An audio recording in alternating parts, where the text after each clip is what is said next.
Arthritis क्या है फिर? हाँ, रूमेटिक अर्थराइटिस जो है तब होता है जब आपके ब्लड का पीएच 7.4 नॉर्मल होता है। अगर 7.4 पीएच जो मेंटेन किया है तो वो बिल्कुल स्वस्थ है, उसको कोई बीमारी नहीं। लेकिन जिसका पीएच एसिडिक हो गया, यानी 7.4 के नीचे आने लगा, तो समझ लीजिए उसको जो है वो ब्लड में पीएच टॉक्सिसिटी का काम करने लगता है। वो एसिड जा करके जो है जोड़ों में इकट्ठा होगा और इस तरह से रूमेटिज्म जो है का जो है नाम पड़ जाता है। तो ये रूमेटिक जो अर्थराइटिस है ये ब्लड के पीएच पर निर्भर करता है। अच्छा, उसके टॉक्सिसिटी थी। अगर एसिडिक ब्लड हुआ तो रूमेटिज्म नाम आ जाएगा। अच्छा, ब्लड एसिडिक होगा तभी ये समस्या होगी? हाँ, जब एसिडिक होगा तभी होगा। क्षारीय में आपका जो है शरीर बिल्कुल स्वस्थ रहता है, इसीलिए कहा जाता है अपने शरीर को क्षारीय बनाइए। अच्छा। पारिजात को आपके लिए कहा जाता है, पारिजात के पत्ते को कहा जाता है चबाने के लिए। तो पारिजात सबसे अच्छा क्षारीय द्रव्य है। पारिजात सबसे अच्छा क्षारीय द्रव्य है जी। तो इसके उपयोग से आपके ब्लड की एसिडिटी जो है कम हो सकती है? कम हो जाएगी, क्षारीय होने लगेगा, सियाटिका ठीक हो जाता है। माने ये बहुत अच्छी दवा है।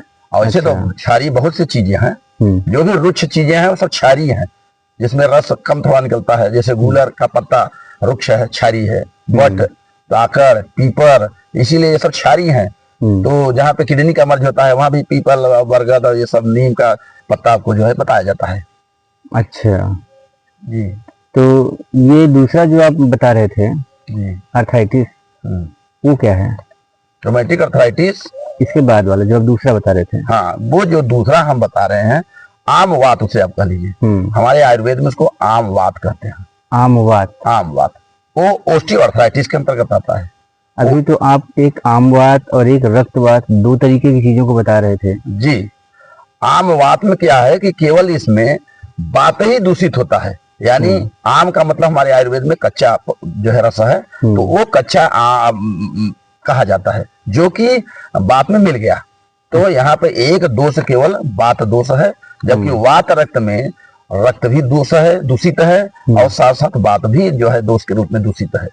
तो वहां पे दो दोष हैं, ध्यान दीजिए। और यहाँ पे केवल वात एक ही दोष है। यहाँ पे आमवात है, वहां पे रक्तवात। हाँ, रक्तवात। तो वहां पे दोनों दोष हैं, यहाँ पे मात्र वात एक ही दोष है। ये हड्डियों की जो है गैप जहाँ है वहां से शुरू होता है, वही रस पहुंच गया, ब्लड के जरिए ही पूरा शरीर चल रहा है। तो वो कैसे भी पहुंचा वहां आम रस, और वहां से जो है आपका संक्रमण शुरू हो गया। अच्छा। अब ये बड़ी हड्डियों पर भी कर सकता है, छोटी हड्डियों पर कर सकता है। और हड्डियों से जो है किनारे जो है उपास्थि होती है, जैसे कांड्रिन नामक ओस्टियोसाइट्स बने होते हैं, तो वो कॉन्ड्रोसाइट जो सेल है उसमें भी इसका संक्रमण होता है। तो उधर ओस्टियोकॉन्ड्राइटिस हो जाएगा, तो उधर ओस्टियोआर्थराइटिस हो जाएगा।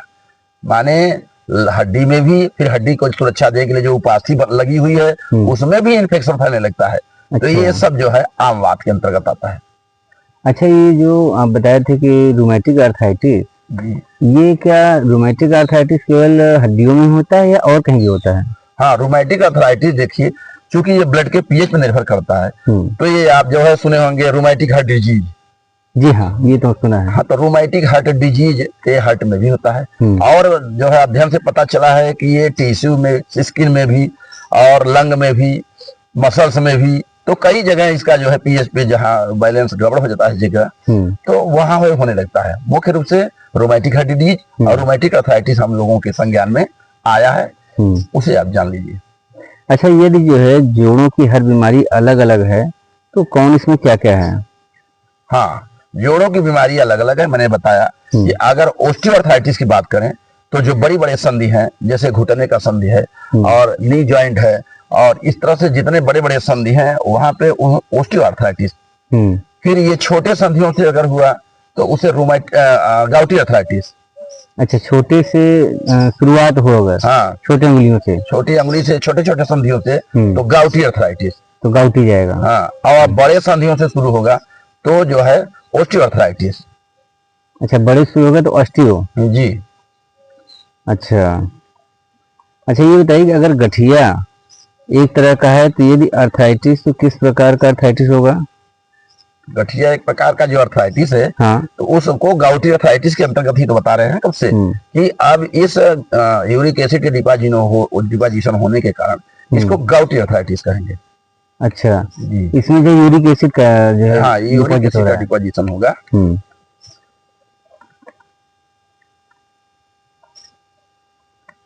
अच्छा, ऑस्टियोआर्थराइटिस में क्या क्या प्रभावित होता है? जी, ये आपने अच्छा प्रश्न किया है। ऑस्टियोआर्थराइटिस में बड़े जॉइंट्स को मैं बता ही दिया। अब बड़े जॉइंट्स के बीच में जो सिनोवियल फ्लूइड है वो ग्रेसिंग का कार्य करता है। उसके बाद उस हड्डी के किनारे किनारे चारों तरफ उपास्थि होती है, उसी को कार्टिलेज कहते हैं। तो वो कार्टिलेज जो है कॉन्ड्रोसाइट्स की बनी हुई है, एक विशेष प्रकार की कोशिका है, उस कोशिका का नाम कॉन्ड्रोसाइट्स है। तो बड़ा ज्वाइंट तो प्रभावित हुआ ही, जो उसमें उपास्थि लगी है वो भी प्रभावित हो जाएगा, तो ऑस्टियोकॉन्ड्राइटिस बन जाता है। इस तरह से आम बात की ये व्याधि बढ़ती चली जाती है। अच्छा, जैसे अभी आपने बताया कि यूरिक एसिड हड्डियों के जॉइंट में डिपॉजिट होता है, जी तो हमारी जो किडनी होती है जी ये इसका काम होता है कि पूरे ब्लड की सफाई करके जो गंदगी है, जो कचरा है, उसको बाहर निकालने का काम होता है। जी तो जो आप बता रहे हैं कि ये इकट्ठा हो जा रहा है यूरिक एसिड, जी तो क्या किडनी इसे नहीं निकल पाएगी?